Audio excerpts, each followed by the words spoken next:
Hi everyone, we're back. That was a fast change. We've been out with the show Janius and in with Ms. Trish Barbato. We're really happy to have you here. We're here at the #See Arthritis event. I think it might be our final interview of the day, so it's very fitting that we have you, the new president and CEO of the Arthritis Society, here. As we were just chatting, I've always viewed the Arthritis Society as the mothership in our community. I think you're closing in on 75 years of history.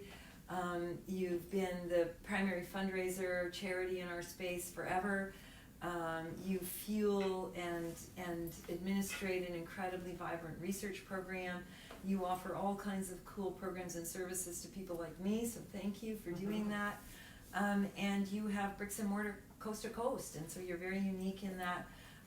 You've got the size and reach, and you've been over the years a great partner to the consumer organizations that are hosting this booth. So thank you so much for joining us. I'm so happy to be here. Yeah, and I know for our audience, Trish is new to the community. You've just taken a leadership position at the society. I don't know, about Day 13. Day 13, ladies and gentlemen. So that's just her courage here to just jump right in, and I love that about people who just say, "Okay, I'm game." So Trish, we'll keep it really simple. We know you've got lots of other responsibilities at the meeting. I guess first and foremost, tell us just a little bit about yourself. Give us the 1 minute, sketch bio. Yeah, sure. Yeah. Well, I'm actually an accountant by background, and I've been in executive positions in healthcare for a long time. I've been in the home care industry, I've been in the hospital setting, I've been in senior living, mental health, the therapy world. So I've been really, really fortunate to have honestly a fabulous career, and this is just so exciting to be at the Arthritis Society. Yeah, I had no idea. So you've really seen healthcare and services delivery from a lot of different angles, which I think brings a very valuable and unique perspective probably to the organization. When you thought about, people probably sought you out and wanted to bring you into the society, what about the society and about the community in general kind of lit a fire in you? What was it? Yeah, I love that the legacy, as you mentioned, Yeah. right? Like you think about organizations that have been around for this long, they have such a deep and rich history, and it's so wonderful to be able to honor that and use that as the roots, and then to grow from there and to really spread your wings. And I guess what I saw in this opportunity was so much that we could do, so much that was possible.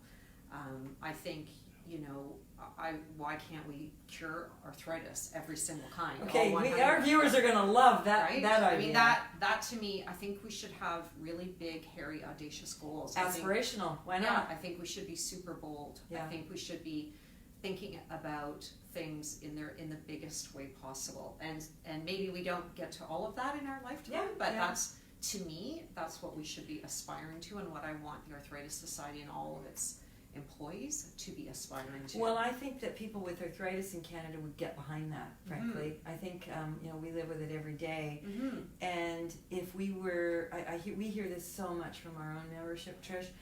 I don't want my son or daughter, I don't want my granddaughter, I don't want my family tree to go through the life that I've had to live with this disease. And while treatments have improved our journey very much, knowledge about what non-medication things can do for us has advanced, it's still a really crappy disease. Yeah, absolutely. Yeah, absolutely. so and I think it's that. Both on all the inflammatory side, but I think osteo is also another huge area. I have osteo in both hands and my knee, and my mom, most of my family has it. So you don't want to. Who wants to live with pain every day? Yeah, right? I mean, I think we have to do something. Yeah, so I like the big bold.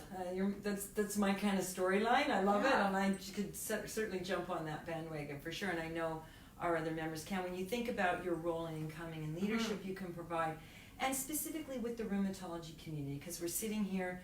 You play a big role. The Arthritis Society is a strong partner of the Canadian Rheumatology Association and Arthritis Health Professions Association.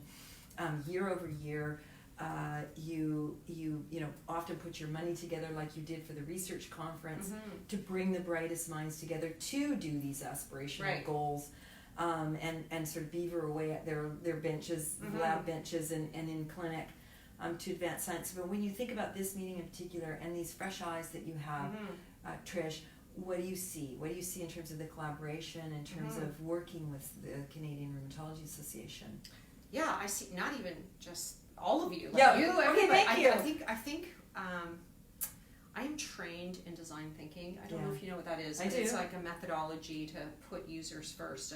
And all I see when I look around at this conference are easy touch points to get valuable input that then can rapidly feed piloting, testing, and moving forward.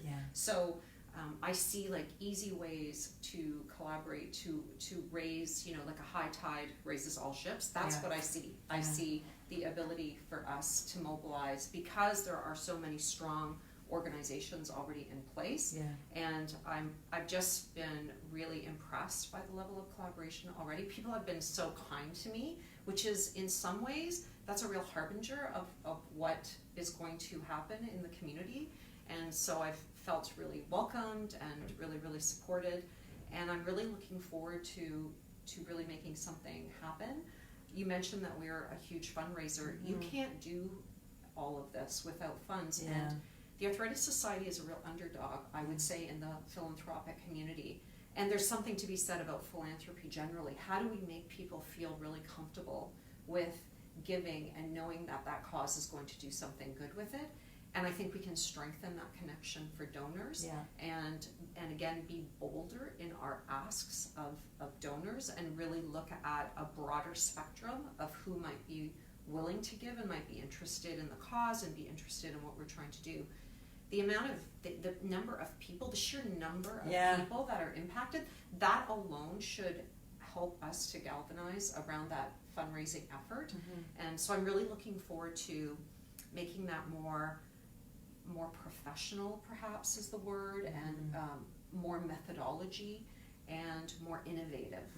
I really want to bring innovation to the forefront around how we do that so that we can increase the amount of research that we're doing, that we can increase the mission-based activities that are going on across the country. That's really my objective. And I will say, underscore.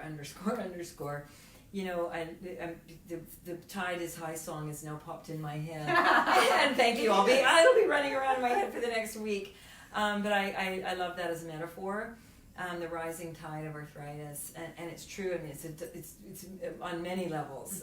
It makes a lot of sense for our community. And I think I agree with you. I think we have been a disease underdog.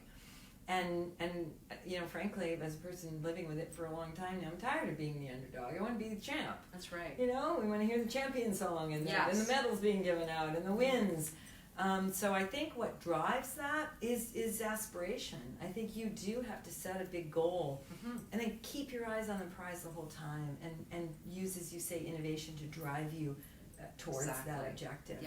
And keep people focused and clear. I think that often there's so many things we could be doing, but when you spread yourself too thin, you sort of get nothing done. And so another thing that I'm looking forward to is kind of reining our efforts in so that we can really focus and go deeper and do better.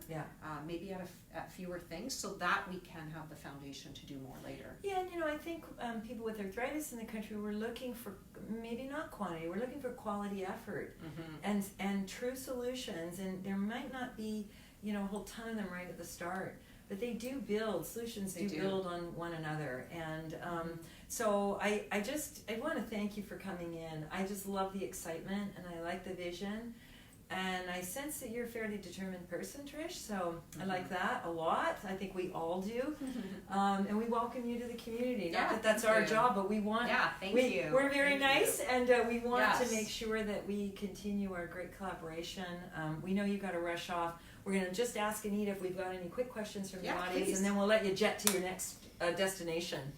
How can someone get involved with and volunteer with the Arthritis Society? Ooh. Oh, that's such a great question that I don't even know the answer to. Okay, well, I do. I mean, directing into the website's a good idea. Yes. Arthritis.ca. Every province has a division. Yes. And there are on-the-ground volunteer efforts that go on. You hold all kinds of cool special events. The direct mail campaign is always so cool. So if it's not money, it's effort. Time would be great. And being spokespeople. Like if you're a for the patient and you want to share your story, that'd be great. go to their website, right? Yes. And Yes. and it's little steps to getting involved actually. And if you want to take a bigger step, go to the website, pick up the phone, make a call, and say, I can take a bigger step. Great. Yeah, there you go. Thank you. Sorry, well, I don't know. I've been around a long time, Trish. Volunteered for the society for quite a that's few awesome. years. Yeah, so That's awesome. we really thank you for coming in. Thank you.